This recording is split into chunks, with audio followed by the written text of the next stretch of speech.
Assalamualaikum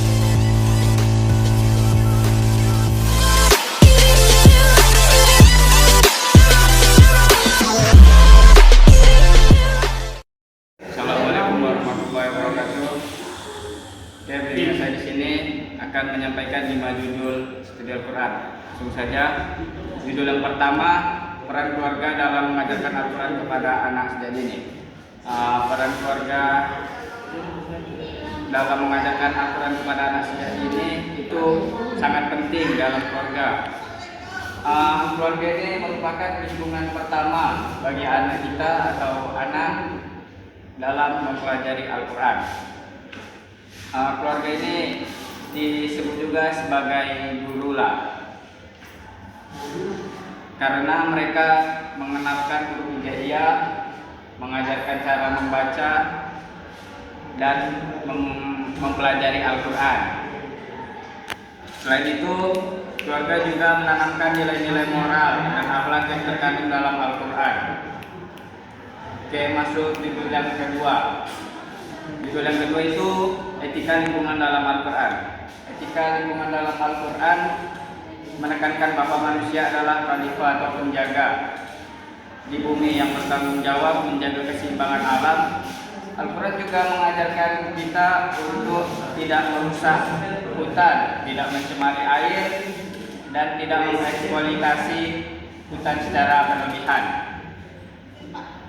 Selain itu, manusia diinginkan untuk hidup saling menjaga, seperti menjaga hutan, menjaga air supaya tidak tercemar, dan tidak mengeksploitasi hutan secara berlebihan. Oke, masuk judul yang ketiga. Judul yang ketiga adalah kajian Al-Quran di tengah disrupsi digital. Kajian Al-Quran di tengah disrupsi digital menunjukkan perubahan cara umat manusia, umat Islam mempelajari dan memahami Al-Quran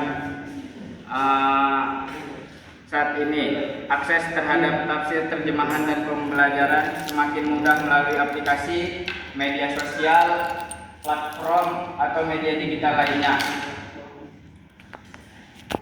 Mereka bisa belajar di mana saja, kapan saja, dan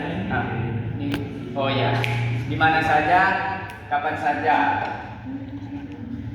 Namun, kemudahan ini juga membawa tantangan seperti penyebaran informasi yang tidak valid atau hoax. Jadi kita itu harus mencari informasi lebih dari satu, tidak hanya mencari dari satu sumber, tetapi mencari dari berbagai sumber yang lainnya. Oke, masuk judul yang keempat tentang pendidikan akhlak dalam Al-Quran. Pendidikan akhlak dalam Al-Quran berfokus pada pembentukan karakter manusia yang mulia. Al-Quran juga mengajarkan nilai-nilai seperti kejujuran, amanah, bertanggung jawab, rendah hati, dan lain sebagainya. Selain itu, pendidikan akhlak juga menekankan hubungan manusia dengan Allah, atau hablum minallah, dan manusia dengan manusia, yaitu hablum minan nas. Oke, masuk penjelasan yang terakhir atau yang kelima adalah ulumul Quran. Ulumul Quran adalah ilmu yang membahas segala hal yang berkaitan dengan Al-Quran, baik itu turunnya wahyu atau asbabun nuzul, proses pengumpulan dan penafsiran Al-Quran, jenis-jenis ayat atau makiyah dan madaniyah, qiraat atau cara membaca, hingga tafsir dan pemahaman maknanya. Tujuan ulumul Quran adalah membantu umat Islam memahami Al-Quran secara benar, mendalam, dan sesuai dengan konteks yang diajarkan oleh umat Islam. Sekian yang dapat saya sampaikan, kurang dan lebihnya saya mohon maaf. Apabila ada kesalahan, mohon dimaafkan.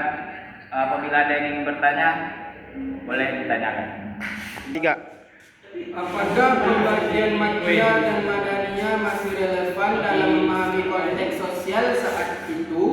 Jelaskan.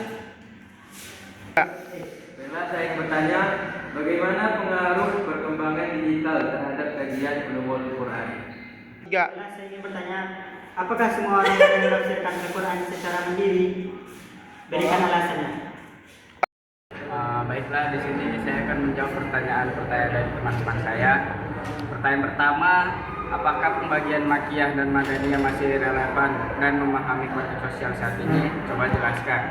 Jawabannya itu masih relevan karena membantu memahami perbedaan pendekatan dakwah atau akidah dan Mekah dan hukum di Madinah yang bisa dijadikan dasar dalam menyesuaikan metode penyampaian ajaran di masa kini. Oke, selanjutnya pertanyaan kedua, soalnya bagaimana pengaruh perkembangan digital terhadap kajian ulumul Quran? Jawabannya itu perkembangan digital memudahkan akses ilmu, tetapi juga beresiko menyebarkan tafsir yang tidak valid atau hoax. Oleh karena itu kita itu harus mencari sumber-sumber di tempat lain, jangan fokus hanya pada satu sumber. Pertanyaan terakhir, apakah semua orang boleh menafsirkan Al-Quran secara mandiri? Berikan alasannya.